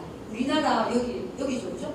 요소 여기 요하 이쪽이 요쪽에 다 이제 빗살무늬 토기입니다. 그리고 여기에 중국 여기 황하 여기에는 빗살무늬 토기가 없다는 겁니다. 이렇게 역사가 증명을 해주고 있습니다. 그리고 흑룡화 여기를 보시면 유적을 보시면 여기 보시면 집터를 한번 보세요. 아까 우리 중도에서 본 것처럼 정말 기획된 그 같은 주거지 모습을 하고 있죠, 그죠? 그러니까 이렇게 몇십 채의 집들이 옹기종기 살았다는 거 보면 당시 인구가 만만치 않게 많았다는 것을 보여줍니다. 근데 흑룡화에서 중요한 게 뭔지 압니까? 아까 홍산 유적에도 나왔지만 홍산 유적보다 더 빠르게 이렇게 옥기들이 먼저 이제 동물과 함께 이제 동물뼈를 같이 묻어서 순장을 했다는 거고, 그렇기 때문에 아까 보시면 그 동물뼈가 나왔었죠, 그죠? 그리고 이 옥기들이 이렇게 옆에 이렇게 있습니다. 그리고 더 중요한 건 이렇게 옥기글이, 사실 여기 트여져 있으면 이게 옥결이라고 합니다. 옥기글이들이 세계 최초로 옥기글이가 나왔어요. 여기 출토된 옥기와 옥결입니다. 이런 것들이 훌륭한 유적에서 나오고 있습니다. 근데 정말 그 깜짝 놀랄 일을 보겠습니다. 여기 아까 제가 볼 옥고가 있고 이런 것들 같이 있는 게 옥고, 상수를 하는 거, 장식물, 옥룡 있죠, 그죠? 근데 이 옥은 어딘가에 있어야 될 거 아닙니까? 근데 지금 흑룡암 어디에 있느냐? 여기에요. 요소에 여기 있는데 어떠냐? 이 옥을 어디서 가져왔는가를 보니까 여기 압록강, 여기 수암이라는 이곳에서 수암옥이라는 겁니다. 대단하죠? 이 거리가 4,500m 떨어진 압록강 지역이다. 그런데 더 중요한 거, 우리나라 강원도 고성에서 나온 옥과 똑같은 재질이에요. 신기 안 합니까? 그래서 여기에서 갖고 가서 옥을 만드는 게 여기서도 우리 고성 강원도에서도 출대가 된다는 겁니다. 그러니까 홍룡암과 수암옥이 색깔 정도가 모두 유사합니다. 이게 홍룡암하고 수암이에요. 대단하죠? 자, 그러면 제가 좀 더 뚜렷하게 보여드릴게요. 여기 보시면 홍룡암옥 사이, 자, 고성 문양이 완전 똑같습니다. 이렇게 똑같다는 것은 어떤 의미입니까? 같은 문화권에 서로 교류를 하고 있었다라고 볼 수 있겠죠. 그 최초의 옥결이 발견되고 인류가 사용한 가공한 최초의 옥입니다. 근데 여러분 생각 한번 해보세요. 지금도 옥에 구멍 내려면 얼마나 많은 시간이 걸릴까 아시죠? 이 하나의 구멍을 내려면 전문가가 31시간이 걸린답니다.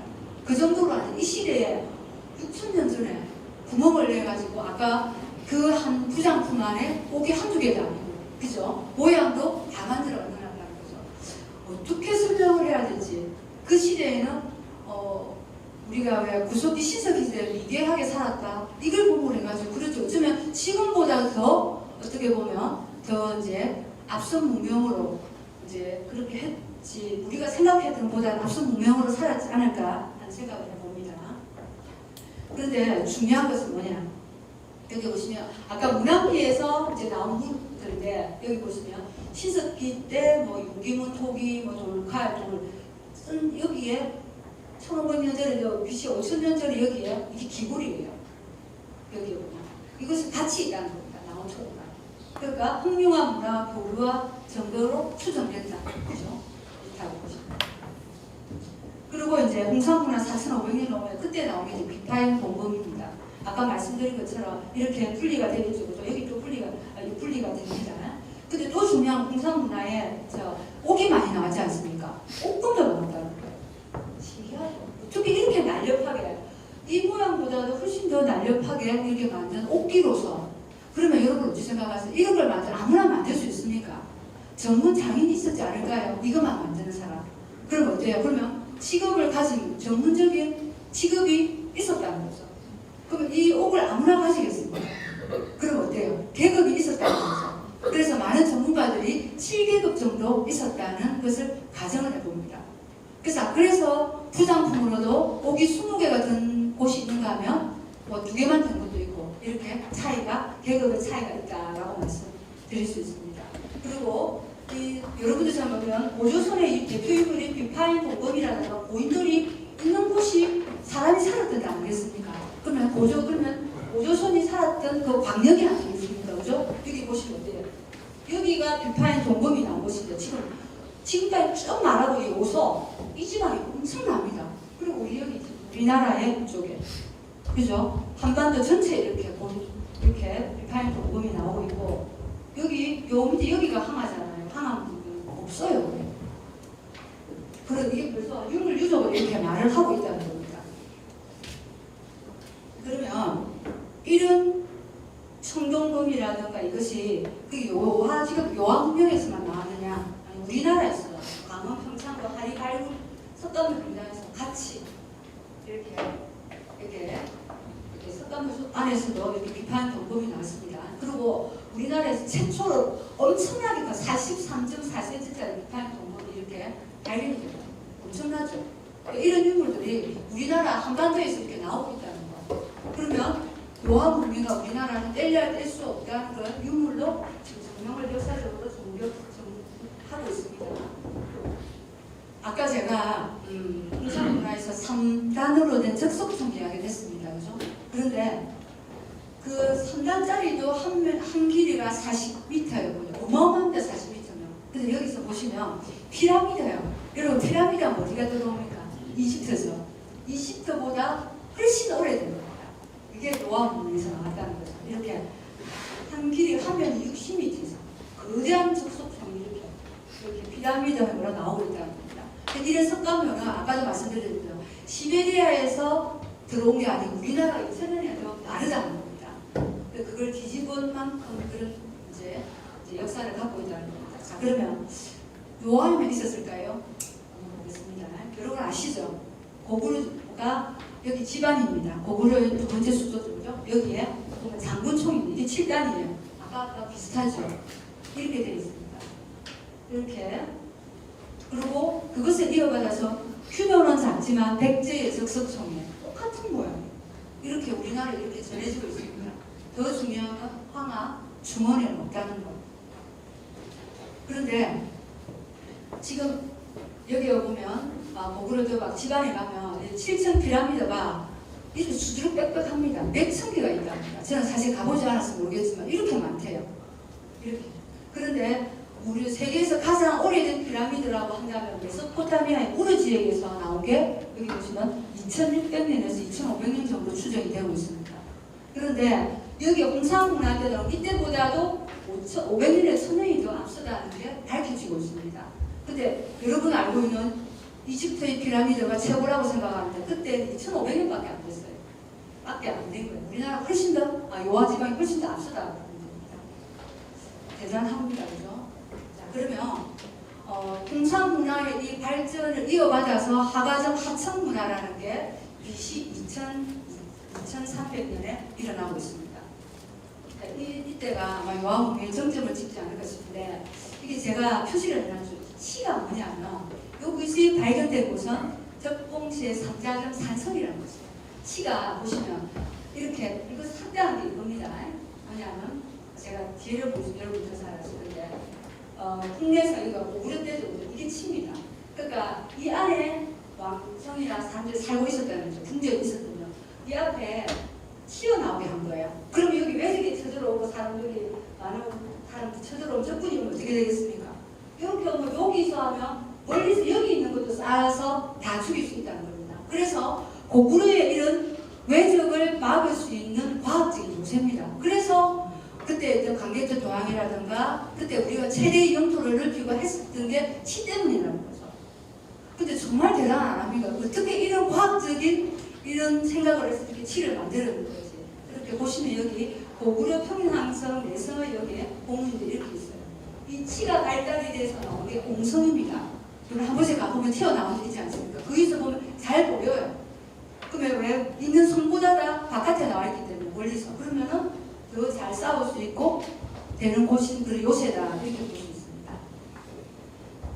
그러면 지금까지 제가 이제 가장 이제 요한 문명의 중요한 문명들만 갖고 하가점 문화까지 해서 여기까지 왔습니다. 제가 잠깐 말씀드렸지만 이런 요하의 문명들이 우리 한반도로 이어진 것들 제가 한번 정리를 하면 되겠습니다. 아까 보셨듯이 옥기 문화, 아까 옥구 보셨죠, 그죠? 이런 것들이 우리나라에 그대로 전수가 되고 아까 문암리의 옥기, 그죠? 제가 보여드렸죠. 그들이 우리나라에서 더 같이 나오고 있다는 거. 그리고 빗살 문투기 아시죠? 이건 오조선의 대표 인물들입니다. 그리고 비파인 동거, 그렇죠? 이런 것들. 그리고 조금 전에 보여준 적석총. 우리나라에 있고 중원에는 없다라고 제가 말씀드렸습니다. 그리고 치. 고구려가 100점 이길 수 있는 것은 이 치의 덕분이었다는 이야기를 했고, 여기 피라미드 아까 제가 보여드렸죠. 우르지방보다도 저 고구려의 그 적석총이 훨씬 더 오래되었다는까지. 이게 우리 한반도를 이어진 노아 문명이라고 볼 수 있겠습니다. 그렇죠? 여러분들 좀 충격적이지 않으십니까? 그런데 여기서 끝나는 게 아닙니다. 저는 정말 이것을 보고 저는 깜짝 놀랐습니다. 여러분들 우리나라의 언어가 어디에서 기원된 거 아십니까?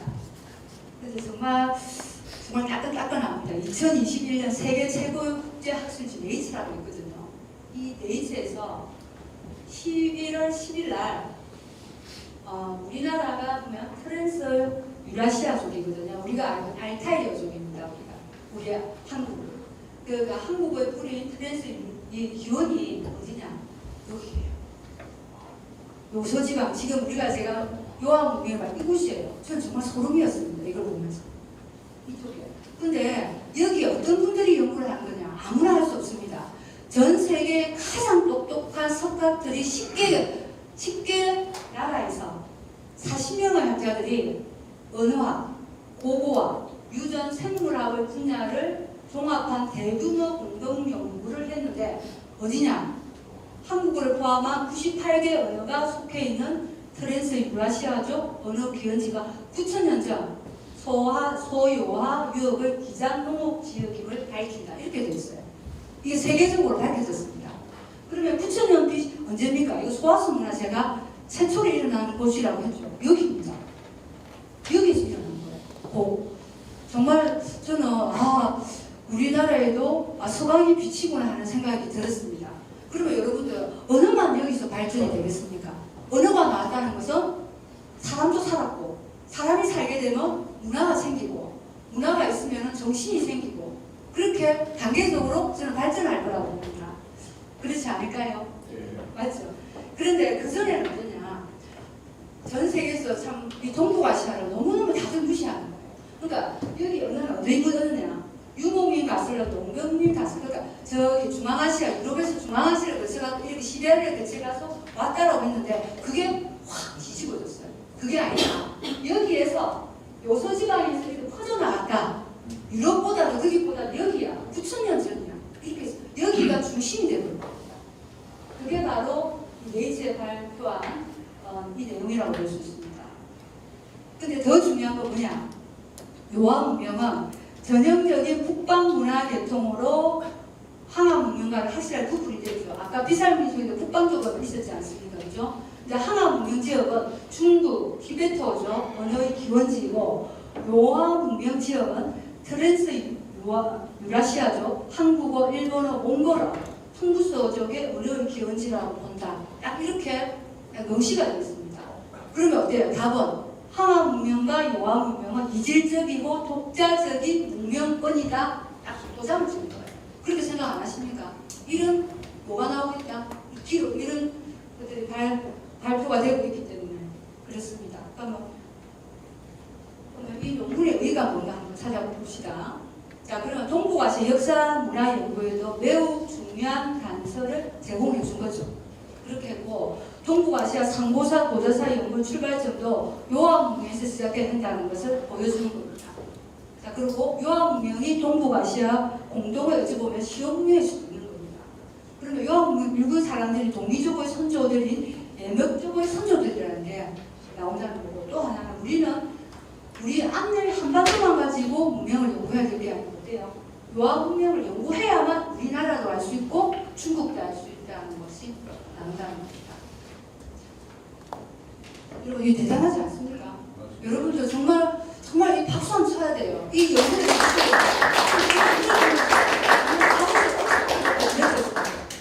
그러면 지금까지 제가 유물유족으로 가지고 말씀드렸다면 기록이 없느냐? 제일 처음 제가 시작할 때 말씀을 드렸죠. 그때는 없었어요. 그죠? 그래서 없었고 구석기, 신석기, 청동기 때는 진화보에 있었던 것들이 다 여기 되어져 있습니다. 자, 그러면 기가 찬 내용이 또 있습니다. 자, 이 교수님이 지금 엄청나게 화를 내고 계시고 억울해하고 계시는데 1963년에서 3년 동안 북한하고 중국이 어떤 조사를 했냐면 고조선의 가르띠를 찾아서라는 걸 3년 동안 공동 연구를 했습니다. 그때 했죠, 그죠? 고조선에서 합종 연구를 했는데 그때 발표가 된 게 뭐냐? 63년 당시 중국 정부가 요소지역 만리장성 부근까지 고조선의 영역임을 인정을 했어요. 그러니까 중국도 요한 문명 지역이 고조선의 영역임을 알고 있었던 겁니다. 이때가 이제 65년이고 근데 요한 문명이 발견 83년이죠. 확 뒤집어진 겁니다. 그래서 이 교수님이 이러면 안 된다. 우리 거 되찾아야 된다고 이분이 엄청 엄청나게 노력을 하고 계십니다. 자, 이런 내용들이 있었습니다. 자, 그러면 제가 이제 충북의 고대 역사표를 갖고 왔는데 이걸 왜 가져왔느냐? 우리나라의 고조선을 밝히는 데 엄청나게 단서가 되기 때문입니다. 자, 여기 보시면 여러분 하나라, 상나라, 중나라 아시죠? 여기 중국의 역사시대라고 하는 겁니다. 그러면 이것을 기점으로 우리가 요순시대 여러분 들어보시죠? 이때가 보면은 신라시대라고 했거든요. 이때 보시면 BC 2400년 어때요? 또 당군과 비슷한 이때 시기죠. 근데 이걸 왜 가져왔느냐? 이 요순시대가 이제는 2015년을 되면서 역사시대로 바뀌었습니다. 왜? 유물이 나왔거든요. 한번 볼게요. 자, 2015년에 중국 고고학회 이사장이 엄청난 사람입니다. 고고 연구자 소장 왕해라는 사람이 중화문명탐험공정을 마무리한 기자회견을 했어요. 2004년부터 2015년까지 했다. 그 결과를 말을 하겠다. 여기서 나온 것이 도사거든요. 도사 유적은 요 임금은 도성 평양이었다. 요순시대는 실제 역사시대다. 그리고 도사 유적은 BC 2025년에서 BC 1900년일 것이다. 이거 4500년밖에 안 돼. 그러니까 여기가 홍상국이 그때밖에 안 되는 거예요. BC가 아니까. 그죠? 바이블 보고서에서는 이런 것들, 악어, 가죽이나 타고, 석경, 왕릉 이런 것들이 이렇게 나와 있다는 것은 우리 그 전화번호부터 그 두꺼운 책 같은 네 권을 엄청나게 많은 그것을 만들고 마무리를 했습니다. 근데 여기 보면 이것이 제가 작게는 하지만 엄청난 몇십만 평방미터의 왕성이랍니다. 그전에도 유물들이 발견이 됐지만 왕성이 없어서 이것을 신화라고 말을 하고 역사라고 하지 않았는데 그때 이제 중앙문명 탐험공정을 하면서 이걸 마무리를 했습니다. 그래서 그들이 요 임금이 신화인 줄 알았는데 도사유적이 발견되고 최초의 중국이다라고 하고 2015년부터는 역사로 신화에서 역사로 바뀌었다는 겁니다. 그러면 제가 중국을 소개하려고 하는 게 아니고 이게 왜 중요하냐 이거예요. 우리나라가 요순시대가 신화에서 역사시대가 되는 중요한 이유가 삼국유사에 뭐라고 되어 있느냐. 고조선조에 보면 고조선의 건국이 요 임금과 같은 시기이거나 요 임금 즉위후 50년이라고 기록하고 있습니다. 이렇게 딱 되어 있어요. 그러면 어때요? 그러면 요순시대가 역사가 되면 어떻게 돼요? 고조선도 역사가 되는 겁니다. 이거는 빼도 박도 못하는 증거가 된 겁니다. 그래서 근데 이제 문제가 생기는 겁니다. 그러면 고조선 영양권이 어때요? 영양권 안에 요한문명이 지금 발견이 됩니다. 그렇죠? 근데 이제 중국에서는 이것이 자기들 한강문명보다 늦어버리면 되는데 1000년 이상 빠른 거예요. 그러다 보니까 어떻게 되느냐? 이 중국의 상부사가 동이족, 자기네들이 무시한 우리 동이족의 역사의 반개 역사로 전략이 됩니다. 그럼 중국이 가만히 있겠습니까? 어떤 전략을 펴느냐? 그러면 신화적으로 기록된 것이 역사적 사실로 바뀔 때 중국의 단어 대안이 나온다. 요하문명은 황제족의 문명이라고 주장하고 또 억지를 부립니다. 황제가 요하문명을 주도한 세력이고 일부 내려와서 하나라를 점령하고 상나라를 건설했다. 이런 주장을 펼치고 있다는 거예요. 억지죠, 그죠? 이렇게 하고 있습니다. 뭐 일사양명명이죠. 누구는 누구대로 해서가 우리는 우리대로 할게요. 만만지 정리하시죠. 이게 몇 대만 가면 되겠는가? 우리 거 된다. 그렇게 하고 있는 거라고 보시면 됩니다. 아까 말했던 삼국유사. 그래서 이런이 위서에 말하기를 근거를 갖고 있습니다. 2000년 전 당군 왕검이라는 이가 있어 아사달 산에 도읍을 세우고 개국을 하니 이름이 조선이요 중국은 요와 같은 시기다. 다 못을 박아놨어요. 이런 탓에 그렇습니다. 그러면 그 당군 건국에 대한 내용이 우리나라에 이것만 삼국유사만 있느냐 이렇게 많습니다. 제가 일일이 다 말씀 못 드리지만 삼국유사 제가 말씀드렸죠. 재앙기, 세종실록 지리지, 그리고 응제시주, 그리고 동국연지성락, 또 동국통박 이런 게 많습니다. 여러분들 되시면 한번 찾아서 보시기 바랍니다. 자, 아까 말했듯이 삼국유사에 고조선조에 보면 여기 한인, 한우, 당군에 대한 기록이 있음. 신화적이기보다 역사적 사실로 이석하에 기록했다는 거죠. 그 이때부터 그러면 이런 분은 어때요? 그때도 역사를 따라 썼다는 거죠. 그렇게 됐다는 겁니다. 그게 지금 요순시대가 역사가 좀 이렇게 밝혀진 거랑 더 이제 확실해진 겁니다. 그래서 거기에도 보면 중국 요연순 지역, 지금 우리가 공부했죠, 그죠? 남만주 지역 일대에서 발굴된 홍산 문화의 많은 유적들 삼국유사 고조선조를 읽어보면 문헌적으로 다 해석할 수 있다. 이렇게 되어 있습니다. 그러면 이분은 그때 제가 한번 말씀드린 것 같아요. 행촌 이함이라는 분이 당군 세기에 보면 당군에 대한 기록을 아주 상세하게 적혀 있습니다. 당군 조선이 어떤 행태였는지 알 수 있습니다. 또 우리가 흔히 당군 조선이 한 사람이라고 하는데 47대 당군이 있다는 것도 이제 여러분 알고 계시죠. 자, 그리고 순임금에게 그리고 부두태자 당군왕금의 그 태자가 부두태자가 순임금에게 오행치수법을 전수했다. 홍수를 막게 했다 그런 내용도 있고 3세 가륵 당군도 있고 4세도 있고 이렇게 6세, 7세 다 있다는 것이 다 지켜져 있다고 봅니다. 자, 그리고 이분은 공건이라는 분입니다. 이분은 고려말 조선 초의 학자인데 자기 공건에 이제 호인 양촌집을 했어요. 그래서 이때는 고려 태조 때부터 참성당 아시죠? 우리도 여기가 당군에게 제사를 지냈다는 기록이 있고 이 참성당이 당군이 만들었다고 하잖아요. 그죠? 그래서 우리의 역사와 정신은 우리가 당군이었으면 말해주는 겁니다. 여기 가서 이렇게 안위를 빌었다는 거. 이런 기록들이 문헌으로 남겨져 있다고 볼 수 있습니다. 그리고 저 부계자라는 분이 규원사화를 썼습니다. 부계자는 이름은 아니고 아마 자기 호가 아닌가 싶은데 이분은 조선시대 숙종의 이제 분인데 자신은 호종 숙종시대 과거에 급제하지 못한 선비로 소개를 한 사람입니다. 그러니까 이분이 이걸 왜 썼느냐? 임진, 병자, 양난을 치욕을 싣고 우리 민족의 뿌리인 당군 조선의 역사를 회복하겠다는 일념으로 집필을 하게 되었다고 동기를 썼어요. 그래서 이렇게 뭐 조판기, 태식이, 당군기, 만설로 이렇게 구성이 되고 그래서 근데 사실 규원사화를 많은 우리나라 역사가들이 이것을 받아들이지 않았어요. 근데 지금은 그 역사책으로 받아들이고 있습니다. 어떤 내용들이 있느냐? 여기 조판기에는 환인에 대한 내용이 나옵니다. 우리 환인에 대한 내용이 있고 태식기에는 한웅에 대한 내용이 있고 당군기에는 여기 보시다시피 1대부터 여기도 47대 왕의 왕명과 제2기가 시력을 다 써놨습니다. 똑같은 게 지금 반복되고 있죠. 책들에 이렇게 되고 있습니다. 그리고 여기도 보면 당군 왕금은 한웅의 아들로 요임금과 같은 시기에 임금이 되어 수도를 관리에 두었으며 이렇게 죄송합니다. 네, 되었으며 중국 산동과 요서지방까지 다다랐다. 이렇게 되어 있어요. 이렇게 적혀져 있다고 해요. 그러면 여기까지 와서 이제 여러분들이 이제 당군이 이제 뭐 한 대가 아니고 47대 당군이고 한인과 한웅이 있다는 그런 내용들로 이제 여러분들이 좀 이해를 했을 겁니다. 그래서 제가 이것을 마무리하면서 제가 어떤 생각을 들었냐면 그러면 다시 당군 신화를 한번 생각해봐야 되지 않을까 하는 좀 생각을 좀 해봤습니다. 우리가 보면 당군이 세운 고조선이 기원전 2333년에 우리의 사고가 좀 고정이 되어 있는 것 같아요.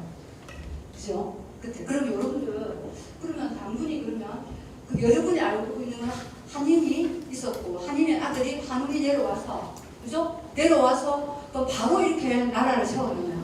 그 내가 나라를 세운 게 그러니까 이 당군이 고조선을 세운 게 2334년이면 한인이 와서 당군을 놓는데 시기가 있었다는 거죠.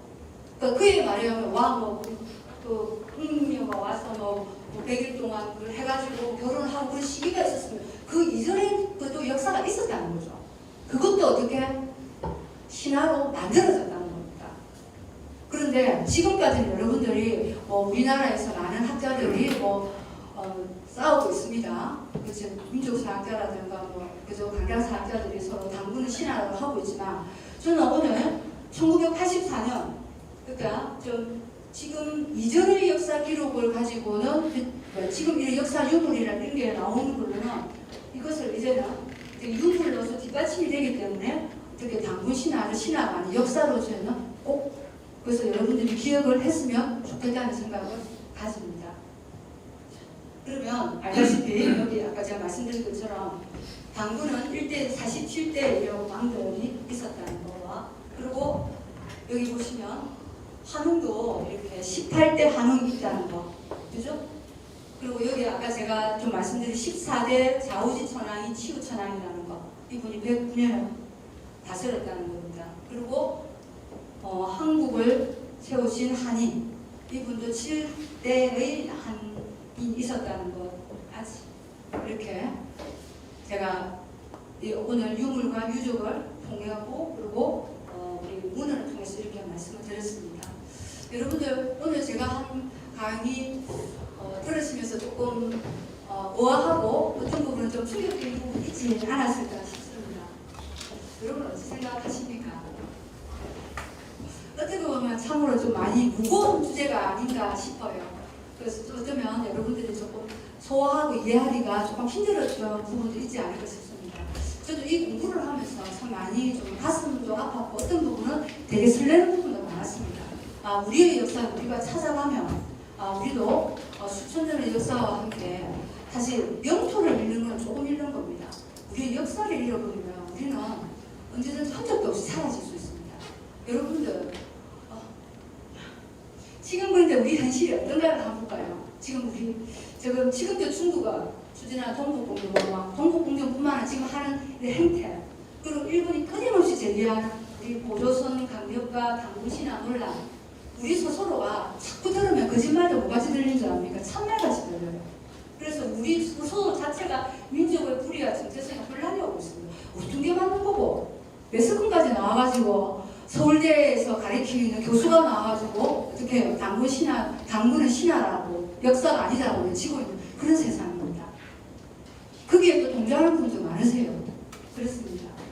그리고 저는 지금 현실이 이렇다 하더라도 우리가 지금 21세기 사는 우리가 상고사를 알아야 하는 이유, 제가 오늘 정말 하고자 하는 이유입니다. 왜 알아야 합니까? 저는 중국 사람을 사대강으로 중국에 이렇게 있대. 그 사대강으로 우리나라를 보면 중국 사람 스타일로 우리나라 역사를 보게 됩니다. 또한 일본 사람들 시각으로 우리나라의 역사, 우리를 보게 되면 일본 사람들 시각으로 우리를 봅니다. 그게 지금 저는 식민사관입니다. 그럼 어떻게 되냐? 우리 민족의 사관으로, 우리 민족의 시각으로, 우리 민족의 사관으로 역사를 보면 우리가 보인다고 생각합니다. 그래서 민족의 긍지와 자부심을 세운 데는 역사만큼 중요한 것이 없고 역사를 왜곡하면 그것만큼 손쉽게 말살하는 게 없습니다. 그러니까 우리 민족의 정체성과 민족을 우리가 바로 세워야 되지 않을까 싶습니다. 그러면 제가 저번에 처음 시효 과정에 강의를 할 때도 제가 말씀드렸습니다.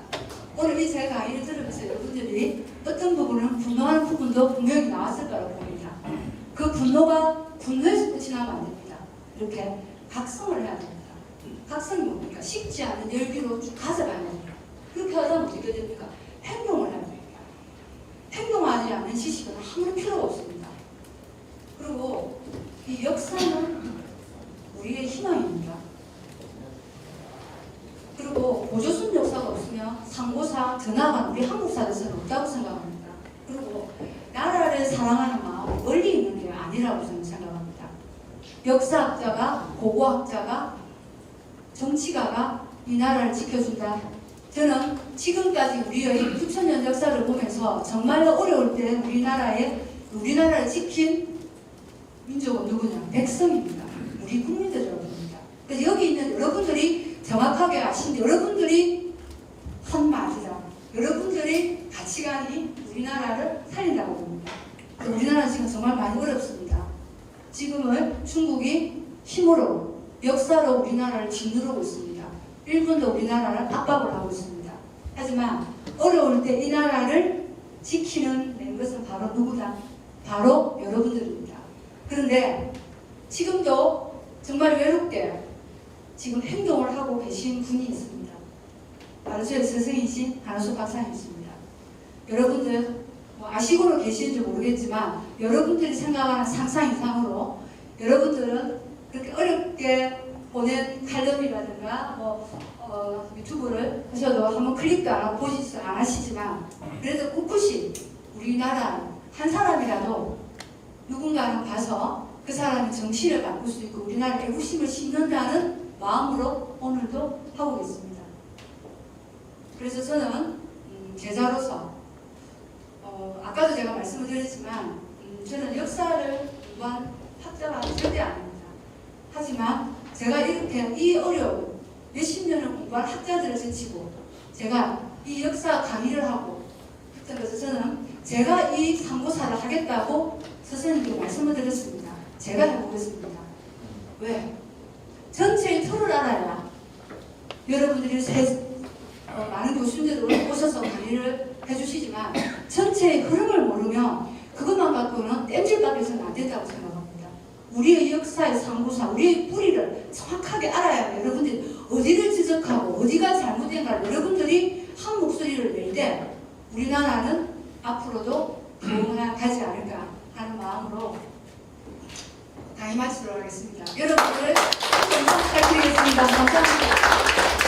자, 우리 역사 모사의 우리 조수목 박사님 박수 부탁드립니다. 지금 채널로 나오고 또 동영상으로 톨 좀 올려드릴 겁니다. 아무쪼록 보면서 전체적인 흐름을 보면 여러분의 많은 도움이 되지 않을까 생각합니다. 자, 그 역사기는 아마 오늘로 수업이 끝나고 다음부터는 노인교육 관계에서 사이트에 관련된 수업입니다. 강도 같이 하다 보니까 시간이 부족하기 때문에 연수를 13일을 하게 됐습니다. 오늘은 다 받았지만은 주시고 그 다음에 우리나라의 역사에서 참 애쓰던 이대일 교수님은 한가람에서 대한민국의 진짜 역사교에서 지금 우리 국립이었던 역사교에서는 일본 총독부 일본의 시대에서 일본 식민지 시대에 일본 총독부에 사는 조선 편수사가 35권을 만든 그 책을 우리가 지금 그대로 배우고 있습니다. 민족사학자들이나 역사학자들이 또 제사학자들이 뭉쳐서 만든 책이 이번 해방 80년 만에 처음 나온 책입니다. 이 책이 국민모델인데 그거는 교과서 나오는 교과서에서는 뭐 8등만 있는 시비 두권으로 굉장히 두껍게 나왔습니다. 아마 이게 지금 품절이 돼가지고 별로 없는데 전국 국민들이 우리나라 아마 애국자들이 많은 것 같습니다. 다 구매했는데 한 부서 한 부서 사려고 하면 이 책이 어려웁니다. 우리 선교수님들에게 이해를 가지고 공공 시간을 가르쳐야 됩니다. 학생들에게.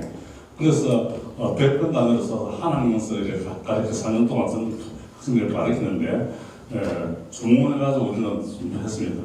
그래서 여러분들도 한 부서 한 부서 달라면 직접 봐서 바로 오르니까 혹시 여러분들이 희망과 주문해서가 이런 시간 족부처럼 한번 하시고 여러분도 보고 여러분 주역도 보시고 또 정말 바른 우리 역사의 정신이 뭐냐 싶으면 어떤 역사문이나 이걸 찾아보면 정말로 문헌과 고어가 이렇게 상세하게 딱 증거를 벌써만 아주 귀한 집입니다.